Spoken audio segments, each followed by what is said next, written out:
Hola, bienvenidos a nuestro podcast. Yo soy Luis Manuel. Yo soy Alondra. Y esto es Neuroaula, en el que hablaremos sobre el tema interesante entre trizas y tiempos. Muy bien, primero que nada vamos a hacer algunas preguntas entre nosotros dos. Alondra, ¿tú cómo recuerdas tus clases de historia de hace 10 años, pongámosle? Eran como leer en una enciclopedia en voz alta.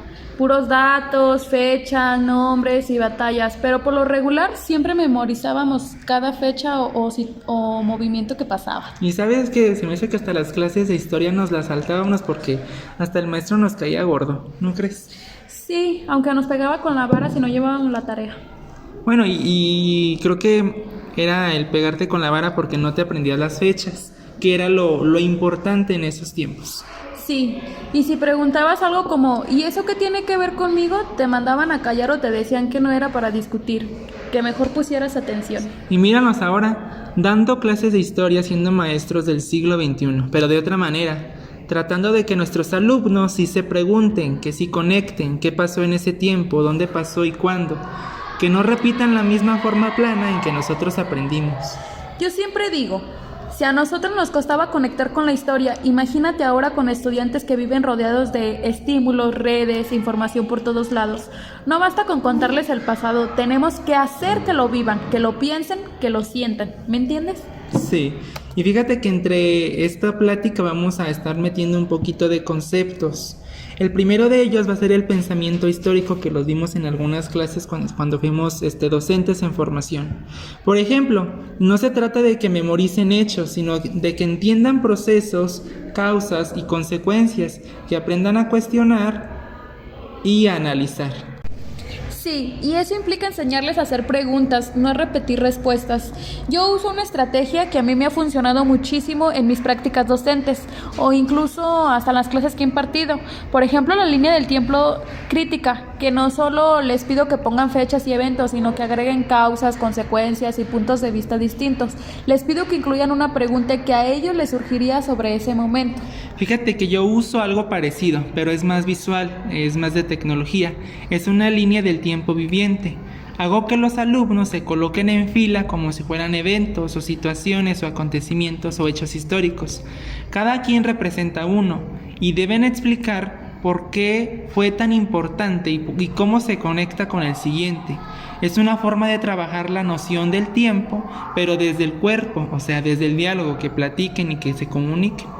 Y cuando hablamos de conciencia histórica es otra cosa clave, porque no queremos que solo sepan lo que pasó, sino que entiendan por qué sigue siendo relevante, por qué es importante en la actualidad. Fíjate que yo justo hice un proyecto donde analizamos el 2 de octubre, que ya sabes que para nosotros los docentes es una fecha muy importante, que es la matanza de Tlatelolco.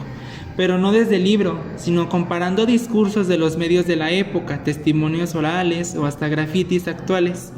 Y una alumna me dijo, profe, yo pensé que eso ya se había olvidado, pero ahora entiendo por qué todavía marchan. Eso es conciencia histórica, que el pasado siga haciendo eco. Yo he trabajado algo parecido con el tema de la Revolución Mexicana. Les pido que creen una cuenta de redes sociales de algún personaje histórico y deben publicar posts desde su perspectiva. Eso los obliga a investigar, pero también a ponerse en los zapatos del otro, a desarrollar esa empatía histórica. Ay, la empatía histórica. Ese concepto me cambió por completo, porque nos obliga a enseñar que los personajes del pasado no eran ni héroes perfectos ni villanos planos, eran personas con miedos, creencias, decisiones difíciles, y eso hace que la historia se sienta humana. Y si nos vamos a la memoria histórica, ahí es donde entra la parte más emocional, porque no se trata solo de recordar lo que pasó, sino de reconocer que se ha querido olvidar, que se ha silenciado y que significa recordarlo. Fíjate que yo trabajé con eso. Uno trajo una historia sobre la migración del norte en los años 80, otro sobre cómo vivieron el temblor del 85, y al final entendieron que la historia no está solo en los libros, también vive en nuestras casas. Y eso lo puedes ligar súper bien con el espacio histórico, porque no todo pasa en el centro del país, pasa incluso en otros estados o en otros países. Totalmente, y cuando hablamos del tiempo, trato de usar comparaciones. Les digo, ¿qué harías tú hace 5 años y tu comunidad cómo era hace 10? Eso los ayuda a dimensionar los cambios. Les enseña que el tiempo no es cronología, sino transformación. Lo que más me emociona de todo esto es que ya no se trata solo de enseñar historia, se trata de formar pensamiento crítico, identidad, sensibilidad social y eso profundamente humano. Y aunque a veces batallamos, planeamos mucho y nos adaptamos, sabemos que vale la pena, porque ahora vemos alumnos que preguntan más, que se indagan, que conectan su presente con el pasado. Eso ya es otro nivel.